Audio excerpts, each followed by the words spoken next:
अब सर्वप्रथम के छ भन्दाखेरि हामी चाहिँ आज यहाँ किन फेला भएको त त्यहाँदेखि जाउँ। यो हामी आज जुन पूजा गर्दैछौँ त्यसको खास नाम चाहिँ दिगु पूजा हो। दिगु भने घरको पूजालाई चाहिँ डिकेगु यसो राखेर ठाउँमा गर्ने पूजालाई दिगु पूजा भनेर भनेको हो। त्यसै नेपालीकरणको नाममा चाहिँ दिवाली पूजा भनेर भन्छ र अनि त्यसको अझ चाहिँ अपभ्रंशको रूपमा डुगु पूजा पनि भन्छ। डुगु भनेको बोका हो, बोकालाई बलि दिएर चाहिँ यहाँ पूजा गर्ने हुनाले डुगु पूजा भनेर भनिन्छ। अब पहिलेको चलनमा के छ भन्दाखेरि यो पूजा आउँदाखेरि केटा मान्छे मात्र आएको हुन्छ। जस्तै पनि यहाँ चाहिँ अहिले देखेको होला कति पूजाहरू चाहिँ उहाँहरू चाहिँ र घरबाट पूजा ल्याउने बेलामा हामीले जुत्ता नलाइकन आउनुपर्छ। एक दिन अगाडि आज चाहिँ दिगु पूजा छ भनेदेखि हामी चाहिँ हिजोको दिनमा घरमा सबै चाहिँ लुगासुगा चाहिँ सिबिची चाहिँ धोएर त्यहाँ लिपपोट गरेर चोखो भएर पूजा ल्याउनुपर्छ। र यो ठाउँमा के छ भनेदेखि महिलाहरूलाई चाहिँ वर्जित ठाउँ हो। पहिले जम्मा दुईपल्ट मात्रै आउँछ। एकचोटि बेली विवाह गरेको बेलामा उसलाई भित्र्याउनको लागि र अर्को चाहिँ नयाँ दुलही चाहिँ बिहा गरेर ल्याएर नयाँ दुलही जो आउँछ नि हाम्रो गोत्रमा आउँछ उसको लागि पनि भित्राउने चाहिँ गरिन्छ। र केटा मान्छेलाई चाहिँ व्रतबन्ध गरेको बेलामा पनि उसलाई चाहिँ भित्राउनु पर्छ।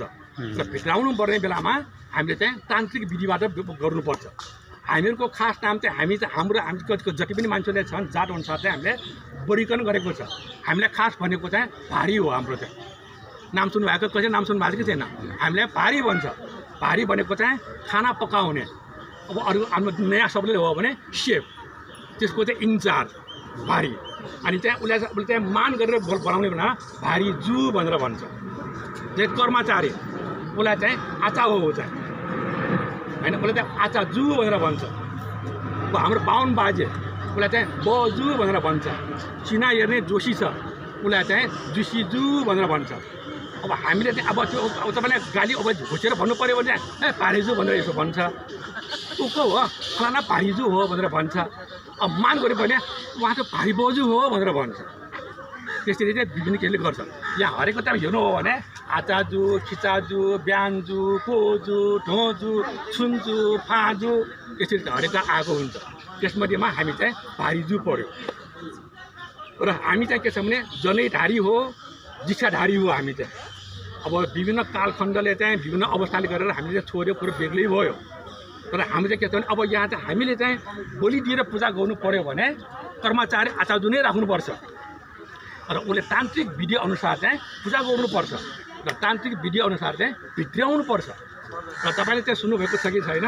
तपाईँ चिन्ह देखाउनु हो भने तपाईँको चाहिँ कुल देवता अथवा चाहिँ उसले मतलब उसलाई खसहरूलाई देखाउनु हो भने तपाईँलाई कुल देवता खराब छ भनेर भन्छ। अब नेवारहरूको चाहिँ बाहुन जोशीका देखाउनु भने तपाईँको चाहिँ दिगुदियो चाहिँ खराब छ भनेर भन्छ। दिगुदियो खराब भनेको भन्छ भने दिगुदियोको पोजिसन चाहिँ हाम्रो शरीरमा 4 ठाउँमा बस्छ। त्यसमध्ये भन्दा पैतालामा बस्यो भने तपाईँको दिन खराब हो। दिगुदियो बस्नुपर्ने स्थान के छ भन्दाखेरि घुँडामा, कुममा र टाउकोमा हो। यो ठाउँमा चाहिँ तपाईँ घुँडामा बस्यो भने तपाईँ खुट्टा बलियो हुन्छ, संसार डुल्न सक्नुहुन्छ। कुम बलियो छ, काम गरेर सक्नुहुन्छ। यहाँ बसेको अवस्था छ भने तपाईँको चाहिँ दिमाग तेजिलो हुन्छ, तपाईँको हरेक निर्णय चाहिँ सही हुन्छ। यही चाहिँ किन तपाईँको बास चाहिँ पैतालामा नपरोस्, अरू शरीरमा परोस् हे भगवान् भनेर हामी चाहिँ उसलाई सम्झेर हामी चाहिँ पूजा गर्ने चाहिँ यो चाहिँ दिगु पूजा हो होइन। अब चाहिँ त्यसपछि अब के भन्ने हो विधिको बारेमा? विधि अब के छ भने तपाईँ अघि पनि भनिहाले तपाईँको चाहिँ के छ भने केटा मान्छे जन्मिएको छ भने उसले व्रतबन्ध गरिसकेपछि यहाँ भित्राउनुपर्छ बोका काटेर। अनि चाहिँ बेल विवाहको बेलामा पनि चाहिँ ल्याउनुपर्छ र त्यहाँ नयाँ दुवाले पनि ल्याउनुपर्छ।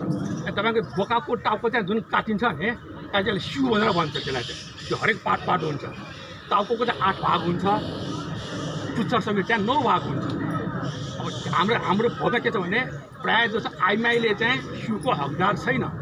तर के छ भने बेल विवाह गरेको बेलामा र नयाँ दुलै भित्रको बेलामा ऊ चाहिँ सिउको हकदार हुन्छ। त्यहाँ बोकाको चाहिँ त्यो टाउकोमा के छ भने आँखा 2टा, कान 2टा, बङ्गारा 2टा, 6वटा भयो, जिब्रो एउटा होइन, अनि यहाँ नाक एउटा, 8वटा भयो, अनि पुच्छर एउटा, 9वटा हुन्छ। अब पूजाले के छ भने त्यो जिब्रो त्यो तपाईँको त्यो रोलक्रम अनुसार चाहिँ त्यो छुट्याएको हुन्छ। तपाईँको जिब्रो भनेको चाहिँ नकी घरमा जसले चाहिँ मूल पूजा राखेको हो त्यो नकिन हो उसको भागमा चाहिँ जिब्रो पर्छ होइन।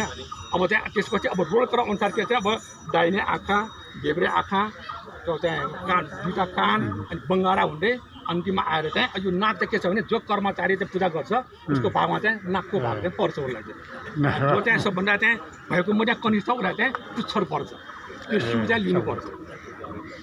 अब चाहिँ के चाहिँ आइमेले चाहिँ त्यहाँ त्यो बिपलले मात्रै त्यहाँ सिउ पाउँछ भने चाहिँ अरू केटा मान्छेले के चाहिँ सिनियरिटी वाइज चाहिँ कुन चाहिँ रोलसम्म चाहिँ पाउने हो उसले चाहिँ पाउने हो। अब अघि भनिहालेँ मैले चाहिँ यहाँ पहिले अब चाहिँ महिलाहरू चाहिँ यसमा चाहिँ खास चाहिँ आउने थिएन। आजभोलिको चाहिँ नयाँ फेसन भयो। हामी चाहिँ जन्मदिनमा केक काटेर खाए जस्तै यो पनि नयाँ फेसन आएको भयो। अब यो पूजा गर्ने बेला के छ अब यसमा गर्ने बेलामा हामीले चाहिँ यो दुईवटा देवता छ। हामीले चाहिँ बायाँपट्टिको चाहिँ हाम्रो नारायण देवता हो र उताको चाहिँ डिगुडियो हो। त्यो डिगुडियोको चाहिँ उसको चाहिँ रूप छैन। हामीले पुर्खादेखिले हामीले जसले चाहिँ हामी चाहिँ जुन मानिरहेको देवतालाई सम्झेर हामीले चाहिँ हरेक वर्ष हामीले चाहिँ सब ऊर्जा प्राप्त होस् भनेर हामीले चाहिँ पूजा गरिरहेको हो। तपाईँ चाहिँ सक्नुहुन्छ अब त्यो ठुलो परिवार छ भनेदेखि चाहिँ अब यो बोका कतिले गर्छ जस्तै हामी चाहिँ कम्तीमा छ भने हामी दाजुभाइ चाहिँ खल्छहरू भने दाजुभाइ मिलेर आउनुपर्छ। जस्तै अब हामीले चाहिँ अस्ति नै पूजा गरिसक्यो हामी दाजुभाइ चाहिँ छौँ यहाँ चाहिँ हामी चाहिँ अलग अलग ठाउँमा बस्ने भए पनि सल्लाह गरेर मिलेर एकैपल्ट आएर हामी चाहिँ पूजा गर्छौँ। पूजा गऱ्यौँ अब चाहिँ अब तपाईँहरूले पनि चाहिँ सक्नुहुन्छ त्यसै गरे हो। अब दायाँपट्टिको नारायण भनेको चाहिँ भोग चल्दैन होइन। अर्कोलाई चाहिँ भोग अर्को ड्युटीले चाहिँ भोग चल्छ।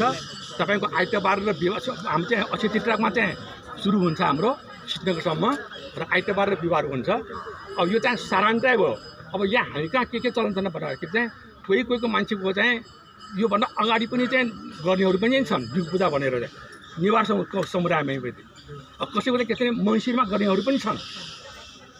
त्यो सारांश भनेको चाहिँ हामी चाहिँ धेरै जसो प्रायः जसोले चाहिँ यही सिक्की पूजा अक्षय तृतीयादेखि सिक्किमको बिचमा चाहिँ गर्छन्।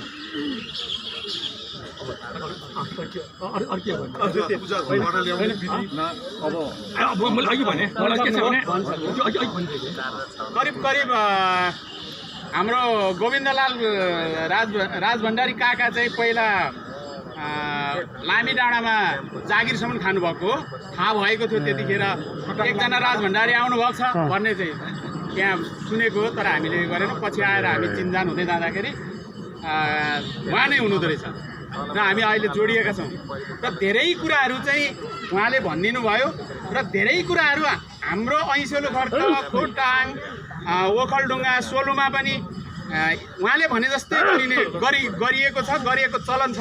तर सामान्य कुरा यहाँ चाहिँ हामी के गर्छौँ कसो गर्छौँ मिल्छ मिल्दैन भनेर उहाँसँग हामीले गरे हो। करिब करिब मिलेको पनि छ र करिब करिब नयाँ कुराहरू पनि आएको छ। त्यसलाई चाहिँ हामीले आत्मसात गर्दै हामी जानेछौँ। सुधार चाहिँ क्रमिक रूपमा चाहिँ बिस्तारै हुँदै जानेछौँ। हामीले कसैको चाहिँ स्थान पत्ता लाग्यो यही हाम्रो चाहिँ गौरवको विषय भयो। सबैले ठाउँ चिन्यो। अघि काकाले भन्नुभयो घोडा कुम टाउको मैले झट्ट सम्झेँ। तिहारमा हाम्रो चेलीबेटीले हाम्रो उसलाई ढोगिन्छ घोडा कुम र टाउकोमा त्यही हो।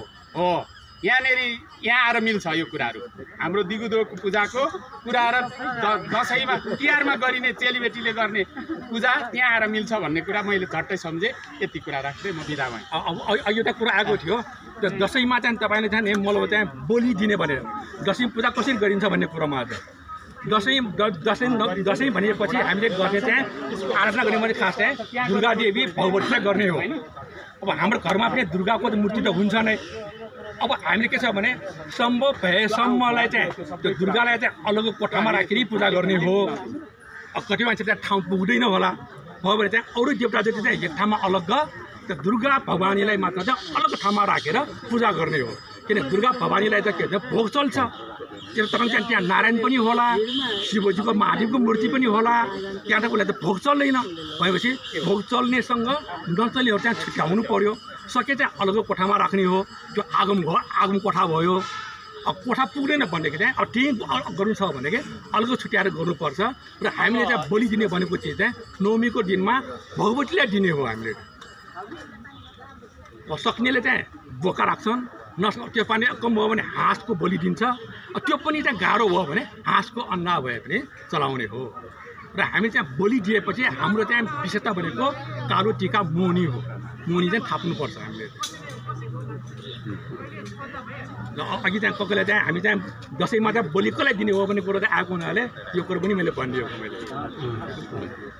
मैले चाहिँ अहिले चाहिँ यो पनि हो सम्झेको। अब पछि अरू सम्झ्यो भने पछि भन्दै गरौँ होला।